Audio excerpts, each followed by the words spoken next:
Sedikit orang melahirkan laki-laki, tapi banyak perempuan melahirkan perempuan. Artinya perempuan lebih banyak dilahirkan ketimbang laki-laki. 50 berbanding 50 banding 1. 50 perempuannya, laki-laki 1. Kalau tidak bisa berlaku adil 1. Berarti kan batasnya berapa? 4. Sekarang perbandingan laki-laki dengan perempuan kelak di akhir zaman 50 banding 1. 50 kurangi 4 berapa? 46. Nah 46-nya kemana? Ladang perzinahan, perselingkuhan. Ladangnya lesbi. Kita belak-belakan Bapak Ibu. Laki-laki itu bisa menahan diri dia. Kalau cuma sekedar tahta kekuasaan aman. Tapi kalau yang sudah menghasut perempuan, laki-laki itu yang paling mudah menundukkan laki-laki itu perempuan. Jangan tersinggung ya ibu-ibunya. Penjualan tubuh wanita itu menjadi satu-satunya yang akan menjadi daya tarik di akhir zaman. Makanya dulu waktu kami di Yogyakarta kata guru saya, Miss Universe itu penjualan tubuh wanita. Bapak Ibu sekalian yang berbahagia, kita lanjutkan kajian kita di subuh hari ini tentang prahara akhir zaman atau tanda-tanda kiamat kecil yang nampak ketika sebelum datangnya kiamat-kiamat besar. Karena tanda kiamat besar itu ada 10. Jika Allah mengizinkan kita untuk sampai kepada pembahasan tersebut, mudah-mudahan kita akan bahas. Kata para ulama merujuk kepada hadis baginda Nabi Muhammad SAW, tanda kiamat besar itu ada 10. Kalau sudah tanda kiamat besar itu masuk, tak ada gunanya penyesalan. Jadi kalau sudah kiamat besar itu datang, itu tidak ada gunanya lagi penyesalan. Bahasa lainnya itu sudah terlambat lah kan begitu bahasa lain. Tetapi Bapak Ibu, sebelum itu Allah kasih dulu tanda-tanda kiamat kecil kepada kita. Nah kemarin sudah kita bahas panjang lebar beberapa hadis dan sudah banyak hadis yang kita bahas. Nah kita masuk pada hadis selanjutnya tentang perempuan itu adalah fitnah akhir zaman. Perempuan. Dia banyak fitnah perempuan itu di akhir zaman itu banyak. Salah satu di antara fitnahnya perempuan di akhir zaman itu adalah jumlah perempuan lebih banyak daripada laki. Tapi subuh ini tak nampak tanda kiamat. Subuh ini tak nampak. Karena jumlah ibu-ibu lebih sedikit daripada bapak-bapak. Kalau beberapa pertemuan yang lalu memang jumlah ibu-ibu lebih banyak daripada bapak-bapak. Itu tanda kiamatnya juga belum nampak karena masih rata. Tapi di sebagian masjid tanda kiamatnya sudah nampakin. Jumlah perempuan itu lebih banyak daripada laki-laki. Tapi bukan itu yang dimaksud. Yang dimaksud adalah pertumbuhan. Boleh kita lihat dalam jumlah statistik jumlah perempuan itu lebih baik pada di berbagai macam negara. Jadi nanti tidak hanya di Indonesia dia tolak ukurnya. Tolak ukurnya itu di semua negara, di beberapa negara jumlah perempuan itu lebih banyak daripada laki-laki. Sehingga salah satu faktor dengan jumlah perempuan yang banyak ini itu bisa disebabkan tuntutan hak asasi manusia terkhusus bagi kaum wanita. Dan itu menjadi persoal. Saking jumlah kami perempuan lebih banyak. Saking banyaknya jumlah perempuan, fitnah yang muncul tuh banyak. Satu, fitnahnya tuntutan hak asasi manusia. Yang kedua, tuntutannya kami menikah dengan siapa. Artinya perempuan punya hak untuk menikah, tapi dengan siapa? Karena jumlah laki-laki tidak banyak. Apakah nanti persoalan poligami ataukah persoalan mohon maaf perzinahan? Yang ketiga, perzinahan. Yang keempat, kekuatan perempuan ketimbang laki-laki. Dan ini persoalan fitnah semua. Yang kelima, gender. Disamakannya perempuan dengan laki-laki. Artinya, perempuan ingin ada persamaan gender. Dalam berbagai macam aspek. Baik dari pekerjaan, baik dari semua hal. Baik dari sisi pekerjaan, politik, pemerintahan, dan lain sebagainya. Kami perempuan Itu punya hak. Dari 6 poin yang saya sampaikan itu fitnah bagi perempuan. Karena fitnah perempuan ini itu berat bagi kaum Adam. Berat bagi kaum Adam. Karena inilah persoalannya dengan jumlah perempuan yang paling banyak. Yang banyak itu nanti persinahan itu yang kemudian terjadi. Berarti kami ini diciptakan untuk bersilah, bukan itu persoalannya. Persoalannya adalah ladang untuk perzinahan itu. Jadi semakin banyak perempuan, semakin banyak orang memandang agama ini sepele. Dengan rendahnya tingkat pemahaman agama, tingkat kemaksiatan yang lain. Jadi begini, kalau dihitung dengan kalau kita lihat kurvanya itu, kalau tingkat pemahaman agamanya menurun, maka tingkat kemaksiatannya naik. Itu mesti begitu. Ini di dalam hukum agama sudah begini. Ini hukum yang tidak bisa Jadi kalau seandainya hukum agama, nilai agamanya menurun, pemahaman kemaksiatan menurun. Tidak. Berbanding terbalik. Ini boleh kita lakukan survei. Setiap orang yang punya pemahaman agama yang rendah, ini mesti tingkat kemaksiatan dan kemungkarannya naik. Sedangkan tingkat pemahaman agama yang tinggi, itu bisa menimbulkan kemungkaran yang tinggi. Kita pernah lakukan, bukan survei yang secara resmi tidak. Tapi hanya survei, kalau bisa dibilang abal-abal, mungkin abal-abal. Tapi kita lakukan dari pemahaman dan pantauan kita. Di beberapa daerah itu, tingkat pemahaman agamanya itu tinggi sekali. Tinggi bah. Hampir setiap gang itu ada majelis ilmu. Setiap gang itu ada majelis ilmu. Di salah satu kota di Riau ini, itu ada salah satu kota itu, setiap gangnya itu ada majelis ilmu. Tingkat pemahaman agamanya itu kalau sholat subuhnya itu full. Sholat subuhnya itu full. Jamaahnya itu, baik sholat ataupun masjidnya saking ramai. Tapi uniknya, tingkat kemaksiatan dan kemungkarannya itu sama. Ramai juga. Artinya meskipun tidak sama sebanding kuat. Tapi paling tidak. Dan itu dari data. Dari data yang kita temukan bahwa tingkat kemungkarannya, pertikaiannya, perselisihannya, pemerkosaannya, pelecehannya, narkobanya, korupsinya, barang yang masuk ilegalnya, itu banyak amat. Dan itu, kok sekelas tinggi tingkat pemahaman keagamaannya, tapi kok bisa? Apalagi pemahaman agama yang rendah. Dan ini Bapak Ibu membantah satu teori, satu penelitian yang pernah terjadi di salah satu negara.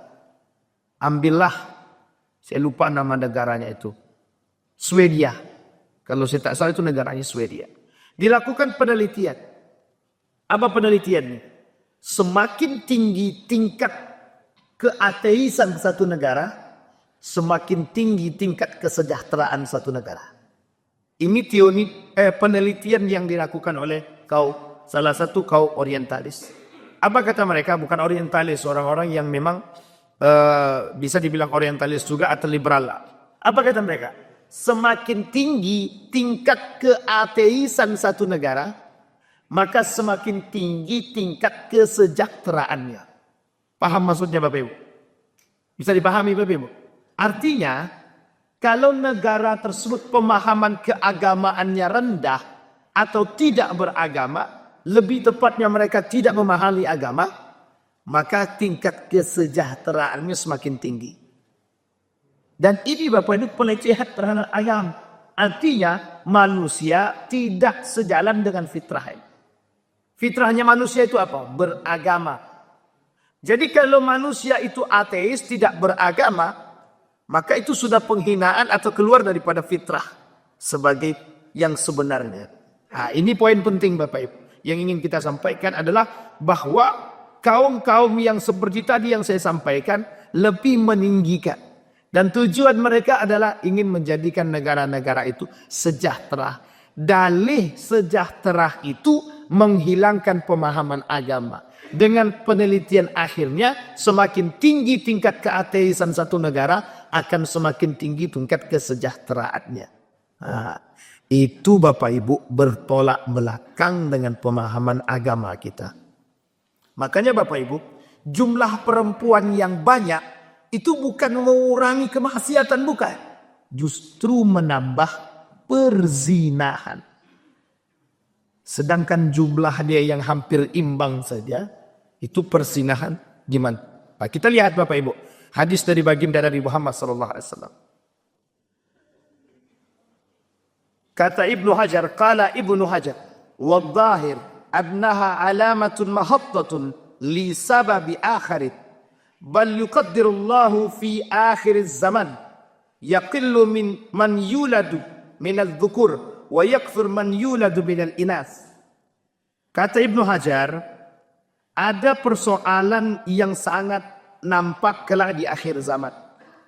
Bukan persoalan yang lain, tapi Allah mentakdirkan sesuatu, kata dia, di akhir zaman itu kelak banyak orang melahirkan. Sedikit orang melahirkan laki-laki, tapi banyak perempuan melahirkan perempuan. Artinya perempuan lebih banyak dilahirkan ketimbang laki-laki. Kemudian Anas bin Malik qala Rasulullah sallallahu alaihi wasallam atau anna Rasulullah sallallahu alaihi wasallam qala la taqumus saah, tidak akan terjadi hari kiamat atau tidak akan muncul hari kiamat. Au qala inna min asratis saah, adapun tanda-tanda hari kiamat, an yurfa'ul ilma, an yurfa'ul ilmu, ilmu diangkat, wa yadhharul al-jahlu, kebodohan menetap, wa yasrabul khamr, diminumnya apa namanya itu, khamar, merajalela, wa yabsus zina, wa yadhhabur rijal, wa yabqan nisa, hatta yakuna li 50 imra'atan qayyimul wahid. Wa fi riwayatin akhar atau riwayatin ukhra, yadhharu zina wa yaqillu rijal wa yakthuru nisa. Kata Anas bin Malik, Rasulullah SAW bersabda, tidak akan terjadi hari kiamat atau tanda-tanda hari kiamat itu diangkatnya ilmu. Maksudnya ilmu diangkat ini ilmu yang benar. Orang alim yang benar-benar berilmu, orang alim yang berilmu dan berakhlak yang baik itu akan diangkat. Maka ada bahasa orang tua kita zaman dulu, orang baik cepat matinya. Berarti Bapak Ibu jangan baik-baik kalau tak mau cepat mati. Tak begitu pemahamannya. Pemahamannya adalah mati itu sudah takdir ilahi. Mati itu sudah takdir ya Allah. Sudah qadar Allah yang sudah Allah tentukan, yang sudah Allah tetapkan, sudah di Allah tetapkan. Artinya yang dimaksud situ adalah hilangnya pemahaman yang benar, berkurangnya pemahaman yang benar. Orang-orang berilmu, kata Imam Al-Ghazali, itu orang-orang yang berilmu yang benar, itu akan diangkat sedikit demi sedikit. Satu-satu dimatikan. Ulama-ulama yang garis lurus dimatikan. Orang-orang baik dan berilmu meskipun bukan seorang ulama dimatikan. Orang-orang yang berakhlak mulia, yang selalu menjaga keistiqamahannya diangkat satu-satu. Diangkat ini maksudnya dimatikan oleh Allah. Karena ada orang-orang baik itu maka akan dimatikan, tersisa orang munafik saja. Karena kelak di akhir zaman itu, orang baik itu, orang-orang muslim yang baik dan benar itu dimatikan. Sehingga nanti yang tersisa itu orang munafik aja. Dan orang kafir. Disitulah kerusakannya. Makanya sebaik-baiknya umat itu yang tidak ketemu dengan hari kiamat. Karena kata Nabi, seburuk-buruknya umat yang ketemu dengan hari kiamat. Nah, kenapa Nabi katakan seburuk-buruknya umat yang ketemu dengan hari kiamat? Itu umat munafik, orang-orang munafik dan orang kafir. Itu buruk apa baik? Orang kafir jelas buruknya. Orang munafik lebih buruk daripada kafir itu sendiri. Cuma bayangkan, lebih buruk daripada kafir itu sendiri. Kata Nabi, kemudian wa yadhharul jahlu, kemudian kebodohan itu naik. Kebodohan di sini bukan tidak berilmu. Kalau kita kembalikan pada aspek jahiliyah, orang jahiliyah zaman dahulu, kita lihat rujuk kepada persoalan Nabi Musa dengan Bani Israel. Nabi Musa dengan Bani Israel. Setiap mereka ketika selesai persoalannya dengan Fir'aun. Keluar tuh dari laut yang sudah dibelah itu. Apa kata dia kepada Nabi Musa? Musa, kita sudah jalan jauh nih. Kami lapar. Mintakanlah kepada Tuhanmu. Minta Nabi Musa kepada Tuhannya. Untuk nikmat Allah turunkan tuh burung-burung. Manna wassalwa. Dikasih makan sama Allah. Kemudian setelah makan, apa kata jamaahnya itu? Musa, kami haus. Mintakanlah kepada Tuhanmu. Kemudian dengan tongkatnya Musa tadi, dibelahlah gunung atau bukit tadi. Famfajarat min husnata asyrata aina. Keluar 12 mata air. Ini karakter Bani Israel ya, karakter Bani Israel. Tapi uniknya, setelah Nabi Musa naik ke atas, mereka membangkang. Apa katanya kepada Nabi Musa? Ketika sedang berjalan bersama Nabi Musa, nampak satu kaum yang sedang menyembah berhala, tapi berhalanya itu binatang. Apa kata dia kepada Nabi Musa? Musa, bangunkanlah bagi kami, buatlah bagi kami patung binatang sapi yang oleh nenek moyang kami dulu binatang terhormat. Apa kata Nabi Musa? Kalian ini kaum sudah yang paling baik, yang paling diutamakan, kata Nabi Musa. Masih juga minta lagi patung. Akhirnya Bapak Ibu berjalanlah sampai Bukit Tursina. Sebelum naik ke atas Bukit Tursina itu apa kata Nabi Musa? Harun, saudaraku, aku tinggalkan jamaah ini. Aku berpamitan dengan jamaah. 1 bulan lebih lama Nabi Musa pergi ke atas untuk bertemu dengan Sang Pencipta. Apa yang terjadi? Pembangkangan. Pembangkangan yang terjadi, apakah karena mereka berilmu atau tidak berilmu? Bani Israel kurang ilmu. Sehingga ilmu yang mereka dapat langsung dari Nabi Musa. Pengetahuannya, kata Nabi Musa, jangan kalian menyembah patung. Kalian sudah lebih baik daripada orang yang menyembah patung. Masa jahiliyah dahulu begitu, Pak. Jahiliyah dulu begitu. Apa maksudnya? Bodoh betulan. Bodoh secara ilmu beneran. Dan mereka bukan Islam. Keluar daripada agama Islam. Dan bukan Islam. Uniknya, yang dimaksud dengan hadis ini, wayadharul jahla. Itu sekarang. Yang dimaksud oleh hadis itu sekarang. Orang sekarang ini berilmu tapi bodoh. Sampai di sini paham Bapak Ibu? Itu yang dimaksud oleh hadis tadi. Bukan jahlun karena ilmu tidak ada. Tapi saking tingginya ilmu makin bodoh dia. Maksudnya apa? Berilmu tidak berakhlak. Berilmu dia perjualbelikan ilmu. Itu bodoh dia. Berilmu tapi tidak tahu mana yang baik dan betul. Berilmu nggak tahu mana yang salah dan benar. Berilmu tidak tahu mana yang halal dan mana yang haram. Berilmu tapi justru melakukan subhat. Berilmu tapi justru melakukan yang haram. Itu yang disebut dengan ilmu itu diangkat, kebodohan yang tersisa. Bodoh bukan berarti tanpa ilmu. Yep, kategori bodoh itu kata Imam Al-Ghazali, satu bodoh beneran karena memang tidak mengerti. Itu ada orang-orang yang belum belajar, yang tidak mengerti secara keilmuan. Itu dianggap bodoh. Tapi bodoh di sini lebih selamat daripada bodoh yang selainnya itu. Betul Pak? Orang yang tidak mengerti itu memang dianggap bodoh. Tapi bodoh di sini bukan berarti menghinakan kebodohannya, bukan. Bayangkan dalam Al-Quran itu apakah sama orang yang berilmu dengan tidak berilmu dalam beribadah? Tidak. Hal yastawil ladzina ya'lamuna wal ladzina la ya'lamun? Tidak. Tidak sama kata Allah. Orang yang beribadah dengan ilmu tanpa ilmu tak salah. Orang yang beribadah dengan ilmu pahalanya lebih tinggi. Orang yang beribadah tanpa ilmu, kalau dia benar nilai pahalanya sedikit. Kalau dia salah justru menyesatkan. Coba berbahayanya Bapak Ibu. Artinya apa? Yang dimaksud dengan ayat tersebut ilmu orang yang tidak memiliki ilmu. Tapi yang dimaksud dengan hadis di sini maksudnya banyak. Bukan hanya bodoh tanpa ilmu. Ada pemahaman yang kedua. Apa pemahaman kedua? Orang berilmu yang tidak menjalankan ilmunya. Itu bodoh yang kedua. Makanya bahasa para ulama itu, ada orang tahu tapi dia tak sadar kalau diri dia tak tahu. Kalau diri dia tahu. Ada orang yang itu tidak terlalu berbahaya. Yang berbahaya lagi, ada orang tidak sadar kalau dia tidak tahu. Coba bayangkan. Annahu yadri annahu la yadri. Coba bayangkan ada orang tidak sadar kalau dia tidak berilmu. Yang uniknya lagi ada orang yang pura-pura berilmu. Yang paling berbahaya yang terakhir tadi. Yang pura-pura berilmu. Inilah yang disebut dengan bodoh tadi. Ada orang yang bodoh betulan memang tidak berilmu. Ada orang yang berilmu tapi tak menjalankan ilmunya.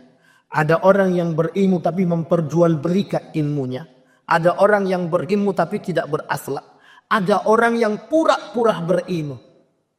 Yang paling banyak di akhir zaman, yang pura-pura berilmu. Mereka mengaku berilmu, pada hakikatnya mereka tidak berilmu. Inilah yang disebut dengan jahlu yang hakiki.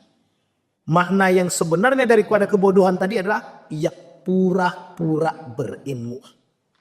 Itu yang paling berat. Karena orang yang pura-pura berilmu ini yang akan membuat kagum dunia. Dia seolah-olah tahu, tapi ternyata dia tidak mengerti. Dan ini Bapak Ibu sekalian yang berbahagia, yang akan banyak berada di antara kita. Dan hari ini sudah banyak begitu Pak. Kita lihat. Ketika orang-orang, kita ambil jalur pemerintahan aja dulu. Ketika orang-orang ditempatkan di tempat yang bukan haknya. Dia ahli teknik. Teknik dia. Tapi dimasukkan ke Satpol PP. Kan tak nyambung tuh. Dia ahli di bidang fisika. Jadi ketua Majelis Ulama Indonesia. Dia ahli komputer. Ngajar di bidang statistik. Masih sedikit agak oke lah. Karena ada kesenyambungan. Dia ahli di bidang tata boga. Jadi kepala dinas peternakan. Ini kan faktornya apa? Kok bisa dia duduk di tempat yang bukan haknya dia? Faktor apa itu? Ordal. Ini frontal kan? Ordal kata ibu itu orang dalam. Satu orang dalam itu nepotisme berarti. Kalau orang dalam itu nepotisme berarti. Nepotisme, kolusi, suap kan begitu. Itu faktornya. Tapi kalau sesuatu yang sudah diberikan kepada yang bukan haknya, kata Nabi tinggal tunggu hari kiamat aja. Kan gitu, kehancuran, tinggal tunggu tuh kehancuran. Apa kata? Idza wussidal amru ila ghairi ahlihi fantazir as-sa'ah. Kalaulah sesuatu itu diberikan yang bukan haknya, maka tinggal tunggulah kehancurannya. Apa maksudnya Bapak Ibu? Sekarang Bapak Ibu perhatikan baik-baik. Sekarang perhatikan. Orang ahli tata kota, tidak bisa dia ngurus tata kota. Orang ahlinya itu bahasa Arab, jadi kepala dinas kesehatan. Orang dinas kesehatan, asli kesehatan, jadi kepala dinas Satpol PP misalkan. Apa memperaja, ini pakai tak nyambung. Dan itu mulai kehancuran. Kemudian kalimat selanjutnya, hadis selanjutnya kata Nabi, yusrabul khamr. Jadi tadi sudah tanda-tanda kiamat tadi. Yang pertama ilmu diangkat, kebodohan merajalela, yusrabul khamru. Merajalelanya orang-orang yang minum khamar. Tidak usah jauh-jauh Pak. Ini saya betul menyampaikan nih. Kini mumpung banyak paparazi. Banyak paparazi kita sampaikan. Mudah-mudahan mereka mendengar. Karena kita menyampaikan dengan lisan sudah, mau tidak mereka dengarkan itu persoalan. Mudah-mudahan besok kita dikasih waktu untuk audiensi, ketemu dengan anggota dewan. Kita sampaikan. Sekarang ini penjualan minuman keras itu, yang dulunya sembunyi-sembunyi, sekarang terang-terangan tuh. Ada beberapa daerah di sini kok yang begitu. Dan persoalannya kok tidak berani. Nah, ini kita mau sampaikan kepada yang terpilih, baik anggota dewan maupun wali kota atau gubernur. Kita sampaikan. Lewat Majelis Ulama Indonesia kita sampai. Lewat guru-guru kita yang punya link ke atas kita sampai tak. Kemarin itu Pak, salah satu swalayan. Itu jual minuman keras, bir bintang itu. Terang-terangan tuh. Ditaruhnya di depan toko tuh, bir bintang katanya. Pertanyaannya. Berarti kalau dia berani menjualkannya terang-terangan, pertanyaannya, ada nggak peminumnya? Ada nggak peminuman? Itu kok terang-terangan. Itu satu. Yang kedua, kalau berani dia jualnya itu terang-terangan, mohon maaf. Kira-kira ada yang menjaga atau memang tidak dikasih peringatan sama sekali? Coba bayangkan. Dulu orang menjualnya tuh sembunyi-sembunyi ke belakang. Masuk dalam pintu belakangnya. Dikasih enggak? Sekarang enggak. Di depan toko tuh di pasar dibuat, ditumpuknya kardus stok. Terutama pada malam tahun baru kemarin. Oh itu ramai Pak. Besar orang belinya tuh pakai kardus-kardusan. Artinya apa Pak? Begitulah darurat di kita hari ini. Kita ini Pak, terkhusus di Riau ini, dan khususnya lagi Pekanbaru. Darurat banyak hal. Satu, darurat akhlak. Yang kedua, darurat energi. Yang ketiga, darurat narkoba. Yang keempat, darurat perzinahan. Yang kelima, darurat minuman keras. Dah darurat Pak, sudah sampai di sini Pak. Di Pekanbaru ini sudah sampai di sini. Setiap disampaikan persoalan cuma itu Pak. Itu terus persoalan. Narkoba, minuman keras, perzinahan, apalagi sekarang itu makin ramai. Nah, dampak daripada minuman keras ini apa? Hilang akal. Jadi salah satu penyebab kebodohan itu disebabkan minuman keras juga. Disebabkan dangkalnya ilmu orang itu disebabkan minuman keras. Orang yang sering meminum minuman keras, itu otaknya buntu. Kecerdasannya berkurang, sangat berkurang. Nah, itu persoalan. Nah, maka bisa muncul kebodohan tadi. Kemudian wayabsu zina. Kemudian terjadi perzinahan. Nah, ini dah kita bahas juga, perzinahan. Wayadhabur rija, laki-laki berkurang. Wayabkhad nisa, perempuan bertambah. Hatta yakuna li khamsina imra'atan qayyimul wahid. 50 berbanding 50 banding 1. 50 perempuannya, laki-laki satu. Sekarang yang dibenarkan dalam menikahi perempuan berapa? 4 apa 50? 4 atau 50? 4 cuman Pak batasnya. Kan gitu. Nikahilah olehmu masna wa thulatha wa rubah. Nikahilah olehmu dimulai dari kalimat 2, 3, 4. Kalau tidak bisa 2, 3, 4 baru 1 katanya. Kalau tidak bisa berlaku adil 1. Berarti kan batasnya berapa? 4. Sekarang perbandingan laki-laki dengan perempuan kelak di akhir zaman 50 banding 1. Sekarang pertanyaannya 50 dikurangi 4 berapa? 50 kurangi 4 berapa? 46. Lah 46-nya kemana? Sampai di sini paham maksudnya Bapak? Ladang perzinahan, perselingkuhan. Ladangnya lesbi. Sampai di sini paham Bapak? Ini persoalan logika gitu. Logikanya di situ.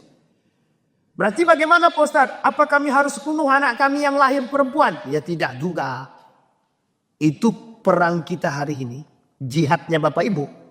Kalau kita melahirkan baik anak laki-laki maupun perempuan, jihad kita adalah memberikan wadah terbaik bagi dia. Kenapa? Karena orang yang saleh, yang benar dan soleha, di akhir zaman itu akan bersama orang-orang yang saleh dan soleh. Tidak akan keluar dari jalur itu Pak. Makanya Nabi katakan tuba lil ghuraba itu, selamatlah orang-orang yang beruntung. Siapa? Mereka-mereka itu yang berpegang teguh dengan nilai-nilai agama. Nah, itu jadi kebanyakan gerak di akhir zaman itu perempuan. Jumlah perempuan lebih banyak. Bapak Ibu bayangkan. Jumlah perempuan lebih banyak. Semua nuntut haknya. Kira-kira. Itu pakai kira-kira aja lagi. Itulah yang disebut dengan oleh Nabi. Nanti akan terjadi perzinahan. Kenapa? Karena perzinahan yang terjadi itu berbagai macam bentuk. Bisa laki-laki dengan perempuan, bisa laki-laki dengan laki-laki, perempuan dengan perempuan. Bisa anak kecil dengan yang tua, bisa yang tua dengan yang kecil. Maksudnya apa, Ustaz? Maksudnya adalah nanti tidak ada lagi batasan umur dalam berzinah itu. Anak SMA bisa berzinah dengan orang kuliah, dengan mama-mama, dengan nenek-nenek, bisa. Karena nanti persoalannya begitu, Pak. Perzinahan yang terjadi itu begitu. Bahkan kata Nabi, yamsus zina itu yang disebutkan dengan maraknya zina itu. Karena bukan begitu. Orang berzina di tengah jalan ini. Dalam riwayat yang lain sampai disampaikan begitu, tungkahul mar'atu fit thariq. Mereka menikahi perempuan itu di jalan. Artinya apa? Sudah banyak persoalan orang-orang yang melakukan perzinahan baru kemudian dinikah. Jadi married by accident. Apa namanya? MBA. Itulah pokoknya. MBA. Married by accident. Sudah terjadi kasus dulu baru nih. Itu yang disebut oleh Nabi. Nikah dulu di jalan itu yang disebut oleh Nabi itu. Zinah dulu baru nikah. Yang benar. Ya nikah. Itu yang benar. Jadi tidak zina dia. Sekarang ini zinah dulu baru nih. Dan kelak Bapak Ibu. Itu menjadi tren. Kita lihat. Negara yang sudah menerapkan itu. Yang menjadi tren. Amerika. Amerika itu negara yang sudah biasa dengan persoalan hubungan badan. Baik itu anak muda maupun orang tua. Jadi berhubungan badan zina itu sudah biasa. Di sana. Di luar sana di Eropa itu sudah biasa. Dan itu menjadi hal yang biasa. Tidak tabu, tidak tabu. Dan itu setelah itu, mohon maaf ya Bapak Ibu ya, setelah itu. Setelah mereka berhubungan badan, mau tidak sedalam itu tidak ada masalah. Bahkan satu orang wanita bisa tidur dengan berbagai macam laki-laki. Itu zina apa tak zina? Coba bayangkan. Dulu hampir mau muncul peraturan. Kalau saya tak salah dalam aturan Kemendikbud waktu itu. Masanya siapa yang sebelum sekarang ini. Yang Gojek-Gojek itu siapa namanya? Nadir Patel. Apa katanya? Yang orang yang melakukan hubungan badan suka dengan suka itu tidak zina. Yang zina itu kalau diperkosa.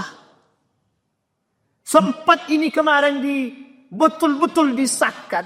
Makin habis tak negara kita nih. Makin hancur. Coba bayangkan. Kita berpikir demikian Bapak Ibu. Ini kenapa kita sampaikan. Biar Bapak Ibu tahu. Punya keprihatinan terhadap generasi.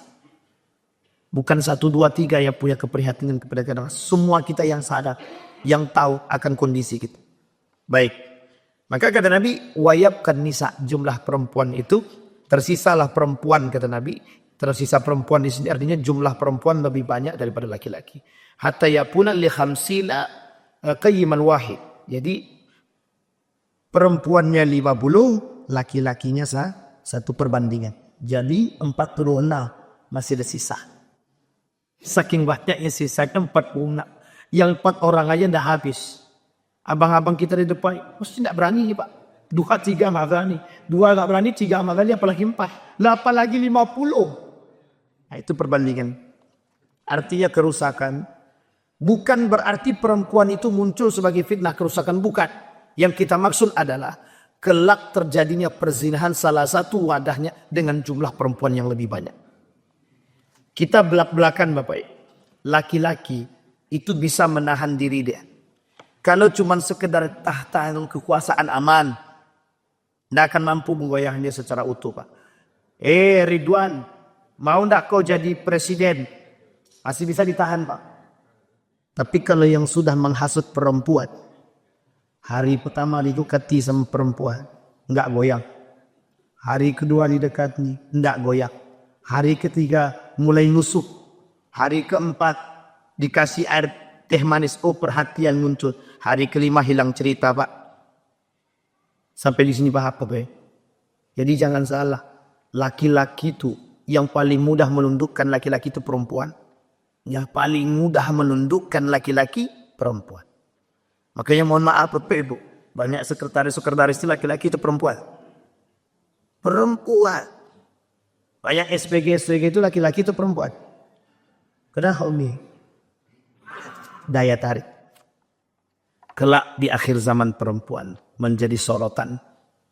Kenapa penjualan? Jangan tersinggung ya ibu-ibu ya. Penjualan tubuh wanita itu menjadi satu-satunya yang akan menjadi daya tarik di akhir zaman. Dibuat aja video singkat perempuan pakai tank top aja, pakai celana kolor aja, itu yang nonton ratusan ribu. Cuman diam aja begini dia, diam aja nggak usah ngapa-ngapain atau goyakan badan sikit-sikit gitu, dibuat video singkat, itu yang nonton ratusan ribu. Coba yang tidak bermanfaat begitu, yang nonton ratusan ribu. Coba Bapak Ibu buat video, kemudian dalam video tersebut Bapak Ibu berdakwah. Tak usah bapak-bapak ibu-ibu aja. Itu yang nonton gak sampai 100 ribu. Jangankan 100 ribu, 1000 pun belum tentu sampai itu. Coba ya. Artinya perbandingan. Ini perlu kita paham. Begitulah mudahnya orang tertarik dengan, mohon maaf, anggota tubuh wanita. Makanya dulu waktu kami di Yogyakarta kata guru saya, Miss Universe itu penjualan tubuh wanita. Bayangkan. Itu penjualan tubuh betul itu. Baik Bapak Ibu kalian berbahagia. Nah dalam riwayat yang lain disampaikan. Nanti akan terjadi zina merajalela. Jumlah laki-laki sedikit. Dan jumlah perempuan lebih banyak. Artinya Bapak Ibu. Ini persoalan yang akan timbul di akhir zaman kata Nabi. Satu, ilmu diangkat. Kebodohan yang merajalela. Kemudian peminum khamar yang merajalela. Perzinahan yang merajalela. Jumlah laki-laki lebih sedikit daripada jumlah perempuan. Hatta hamsina sampai jumlahnya itu 50:1. Nah Bapak Ibu sekalian yang berbahagia. Apa yang harus kita lakukan? Kita tidak menolak hadis Nabi. Kita tidak menolak hadis Nabi. Tapi yang perlu kita tekankan. Generasi yang lahir dari rahim kita. Itu pastikan dia generasi yang saleh. Pastikan dia generasi yang salehah. Pastikan dia generasi pejuang. Pastikan dia generasi yang berpegang teguh pada nilai-nilai agama. Baik, hadis selanjutnya. Dalam poin selanjutnya itu Bapak Ibu, zuhurul fahisha wal mujahara biha. Apa kata Nabi? Fa'an Abi Hurairah radhiyallahu anhu qala, anna Nabi sallallahu alaihi wasallam qala, la taqumus sa'a. Kata Nabi tidak akan terjadi hari kiamat. Hatta sampai la tabqa ala wajhil ardi ahadun lillahi fihi hajatuh wa hatta tujadul mar'atu naharan jiharu tunqihu wasatat tariq. Ini hadis yang tadi kita sampaikan. Apa kata Nabi? Tidak akan terjadi hari kiamat sampai kalian akan melihat di tengah jalan itu perempuan dan laki-laki atau perempuan dinikahkan di tengah jalan oleh orang tuanya. Wa yumkinu dzalika ahadun wa la yughayyiruhu fa yakuna amsaluhum yawma idzin alladhi yakun law nahaitaha an tariqin fadzaka fihim mithla Abi Bakr wa Umar fihi. Kalau kalian tidak melakukan pelarangan terhadap kami melakukan perbuatan zina, maka jika dilarang kalian seperti Abu Bakar dan Umar bin Khattab dengan lantang menolak perzinahan, dengan lantang melarang orang, dengan lantang semuanya menghapus kemungkaran. An-nahi wanil munkar. Ini poin pentingnya nahi munkar. Tapi kalau kalian tidak berani melarang, maka itu akan menjadi sebuah kebiasaan. Nah, maksudnya apa? Kelak kalau tidak ada orang, kita ambil sedikit demi sedikit. Kita lihat. Dulu kira-kira laki-laki dan perempuan. Kalau pegangan tangan itu yang bukan muhrim tabu apa tidak? Tabu sekarang biasa apa tabu? Biasa. Dulu boncengan laki-laki dan perempuan yang bukan muhrimnya kira-kira tabu apa tidak? Tabu. Dulu pacaran itu tabu apa tidak? Tabu. Dulu orang pacaran, Pak. Mohon maaf, orang tua zaman dulu pacaran. Duduknya tak jauh sedikit. Situ laki-laki, sini perempuan. Sekarang tak begitu, ha? Tahu Bapak Ibu maksud saya kan? Boncengannya begini. Belum suami istri, masih anak sekolah, duduk boncengannya kayak suami istri. Paham maksud saya Bapak Ibu? Jadi kondisi kita hari ini prihatin atau tidak kita lihat? Kira-kira nih, ini kita buat lagi logika sederhana. Kira-kira, ini laki-laki khususnya. Sedangkan duduk yang jauh saja, berjauhan. Berduaan duduknya berjauhan. Ada enggak setan yang menghasut? Duduk lebih dekat, lebih dekat. Ada enggak Pak? Setan akan hasut duduk dekat. Akhirnya duduk dekat. Sudah duduk dekat-dekatan, kata setan, pandang-pandangan dong, kata setan. Pandang-pandangan. Setelah duduk pandang-pandang, setan hasut lagi. Udahlah, lakukanlah, buatlah yang lain, buatlah yang lain. Itu hasutan setan Pak. Hasutan setan. Apa yang terjadi? Zina. Zina. Itu yang disebut oleh Nabi. Sesuatu yang tabu menjadi hal biasa. Hari ini Bapak Ibu boleh lihat. Sesuatu yang tabu itu terbiasa. Itu sudah menjadi hal yang biasa. Kenapa kita katakan menjadi hal yang biasa? Orang tidak lagi menghiraukan. Yang ada dalam benak orang hari ini. Orang tua yang ada dalam benaknya hari ini. Mohon maaf jangan tersinggung bagi mereka yang merasa. Yang penting dia tidak berzina. Tidak apa-apa dia punya pacar. Yang penting dia tidak berzina. Sekarang banyak anak SMA yang mengukurkan kandungannya, hasil zinanya. Ada pertanyaan muncul Pak sama saya. Ustaz, kenapa dia berhubungan badan bisa hamil?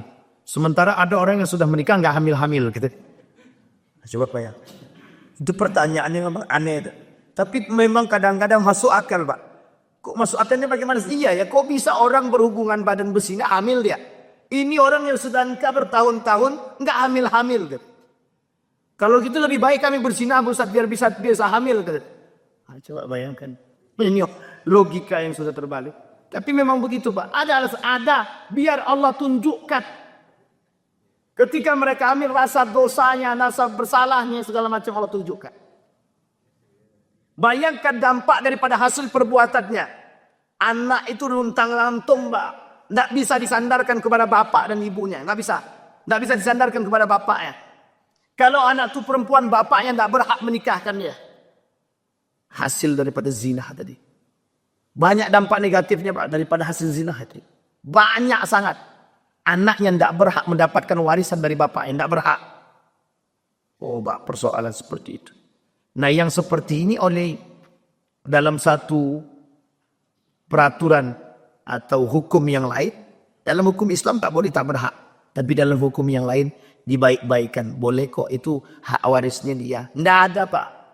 Anak hasil zina tidak berhak mendapatkan warisan dari bapaknya. Dalam Islam haram.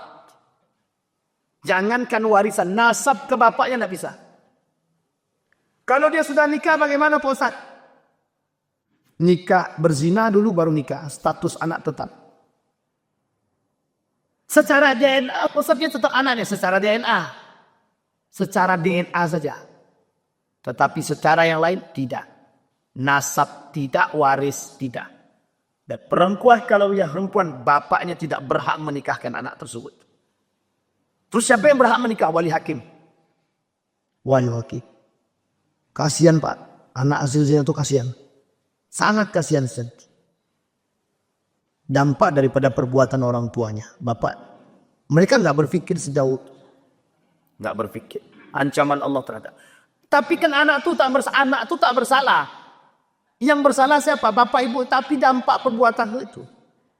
Nah, baik kata Allah. Kemudian Bapak ibu. Hadis yang selanjutnya. Kata Nabi.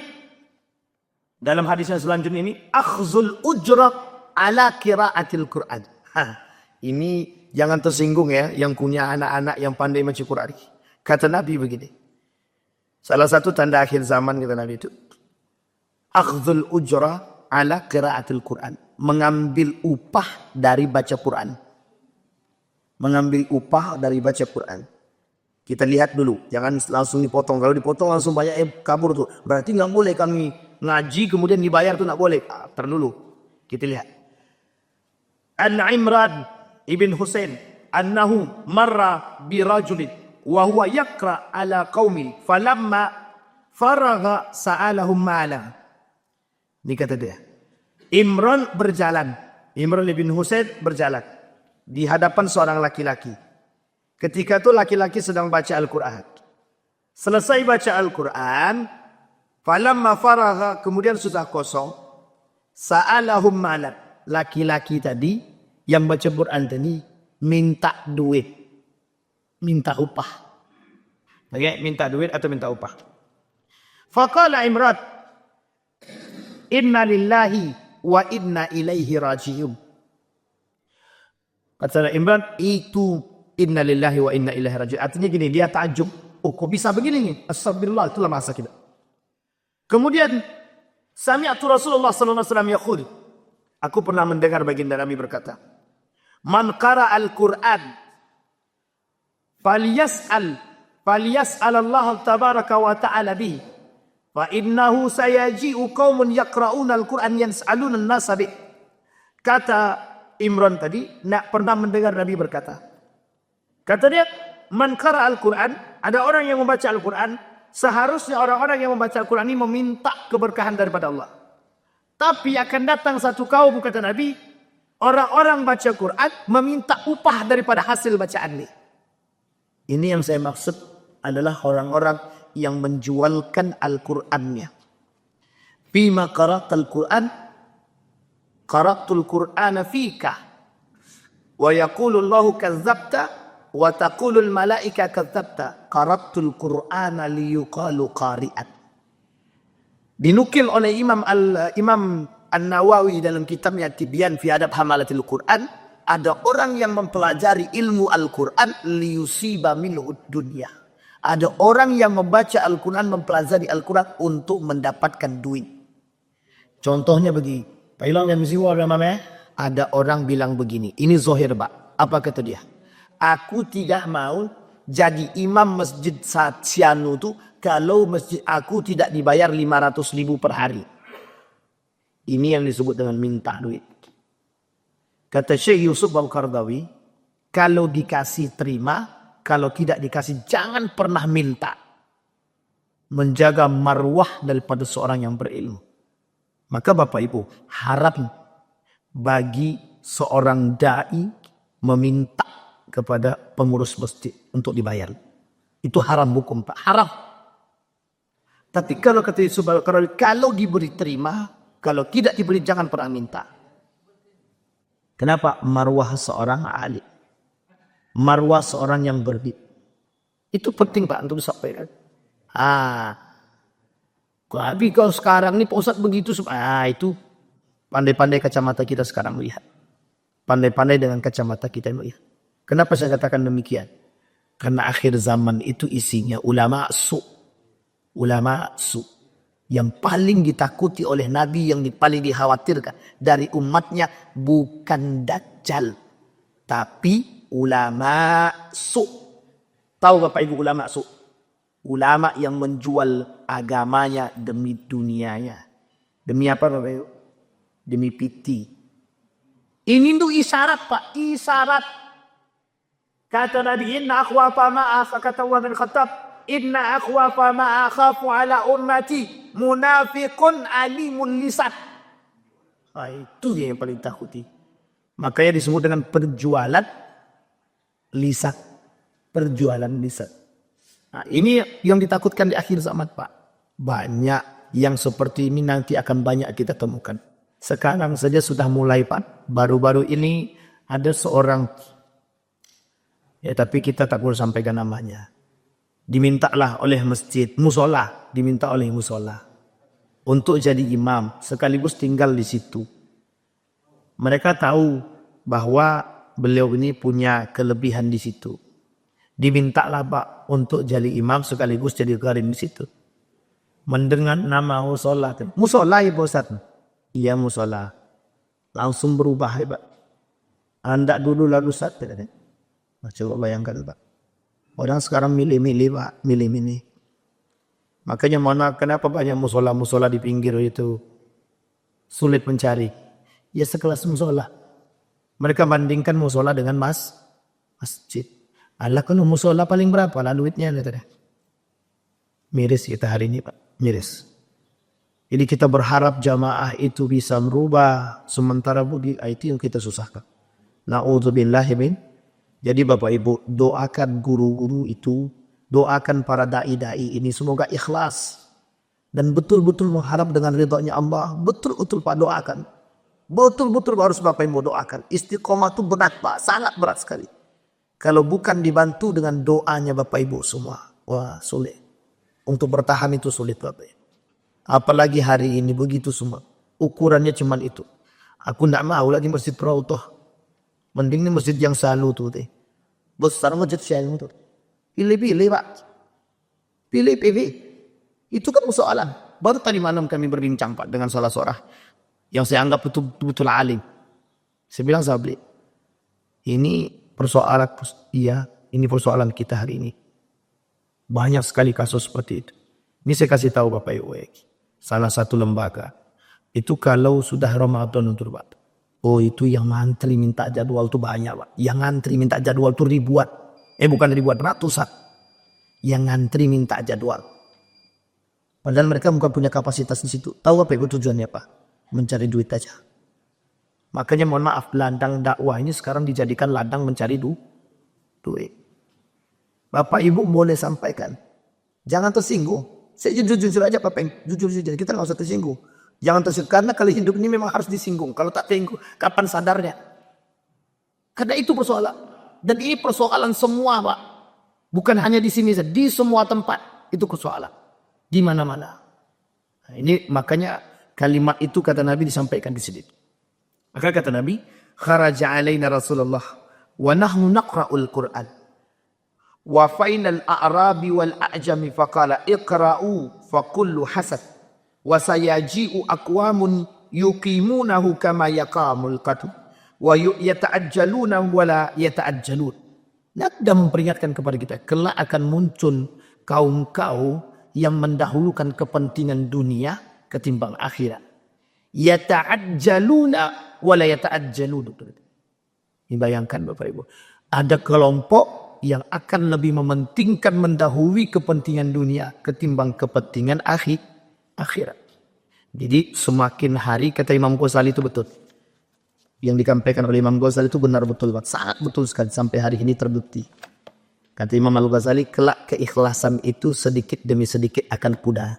Sedikit demi sedikit akan hilang dari setiap orang keikhlasan. Bukan hanya mereka saja, bukan hanya orang berilmu saja, semua umat manusia. Keikhlasan itu sedikit demi sedikit akan hilang. Dan itu sudah mulai terasa. Memandang ikhlas itu sudah dijadikan sinetron film. Ikhlas kau nak? Ikhlas aku.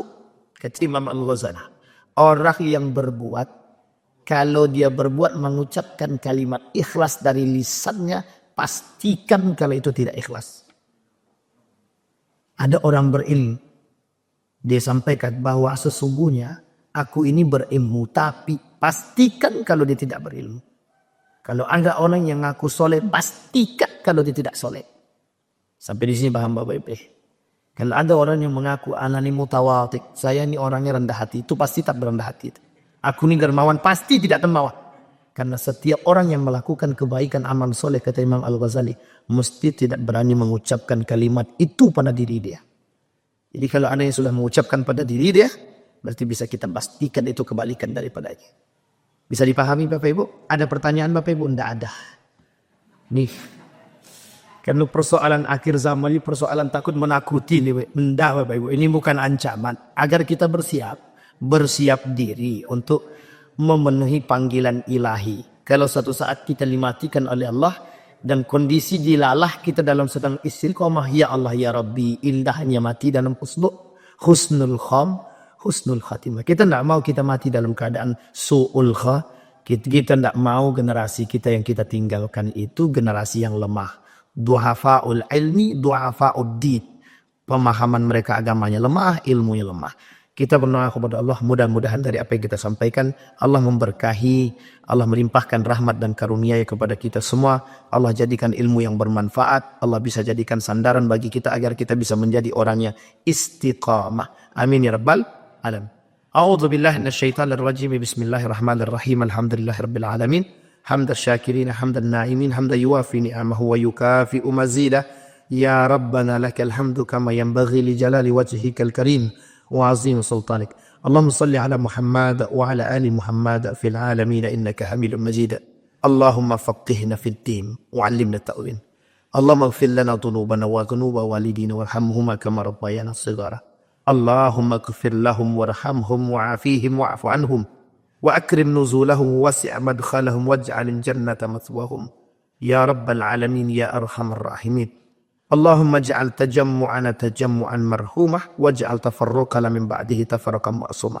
اللهم اجعل القرآن العظيم ربيع قلوبنا ونور صدورنا وجلاء أحزاننا وذهاب همومنا وغمومنا. ربنا هب لنا من الصالحين. ربنا هب لنا من أزواجنا وذريتنا قرة أعين واجعلنا للمتقين إماما. اللهم اختمنا بحسن الخاتمة ولا تختمنا إلا بحسن الخاتمة. ربنا آتنا في الدنيا حسنة وفي الآخرة حسنة وقنا عذاب النار والحمد لله رب العالمين. السلام عليكم ورحمة الله وبركاته.